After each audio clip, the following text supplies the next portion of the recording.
lá, se Deus não existe, tudo é permitido. Isso que você tá falando não é uma lógica meio que criada pra tentar entender o que de fato realmente é a moral objetiva? Porque a gente provavelmente nunca vai conseguir atingir ela, né? Nós somos seres limitados e a gente não tem todo o conhecimento.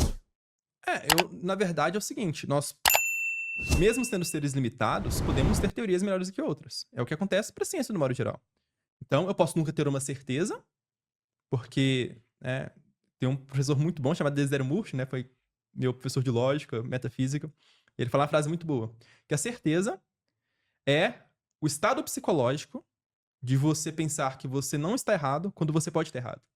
Então sempre vai ter, na verdade, uma margem de fato para nós podermos reavaliar aquilo que nós acreditamos e que poderíamos estar enganados. Mas mesmo que a gente possa estar enganado, a grande questão é, existem teorias mais plausíveis e mais provavelmente verdadeiras. Então, provavelmente a gente acertou em relação à evolução das espécies, provavelmente a gente acertou em relação ao Big Bang, provavelmente a gente acertou quando a gente falou que a água é H2O. Sim, quando a gente E fala de ciência, né? Mas, moralidade também, eu posso mas ter. uma discussão moral está no escopo da ciência? Ela tá no escopo, e aí que tá. O termo ciência, ele pode ser. Então, mas está é, ou não no escopo da ciência? então, o grande problema é o termo ciência aí. Ciência no sentido tradicional é ciência empírica.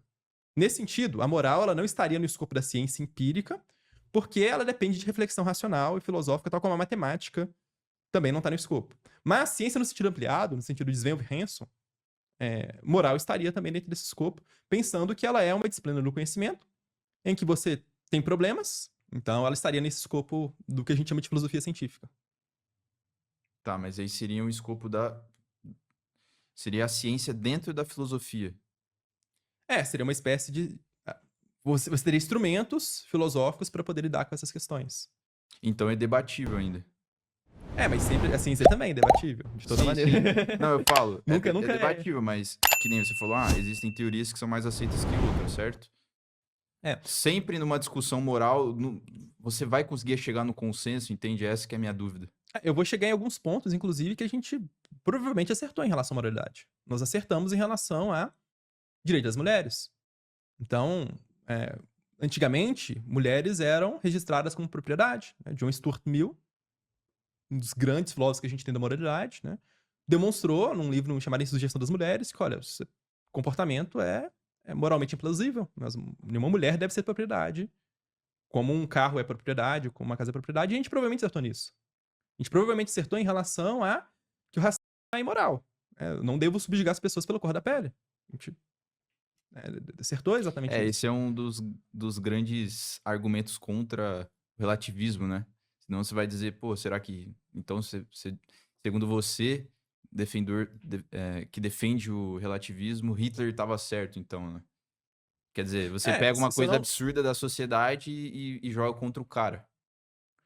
a grande questão aí é que se você vincula simplesmente o certo e o errado como a forma com que a sociedade pensa ser, você ignora que a sociedade pensa as coisas por determinadas razões. Elas não vêm do nada.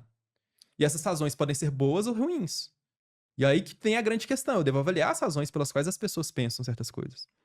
Mas então, aí que me tira uma dúvida, cara. Se elas pensam, se elas colocam essas regras assim por certas razões, e essas razões também são relativas, Relativas, como assim relativas?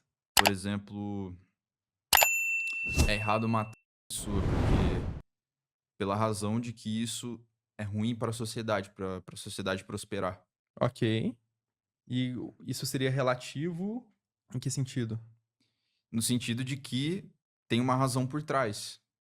É, Se tivesse uma sociedade em que matar uma pessoa não faz a sociedade ir pro colapso, entende? Seria bom.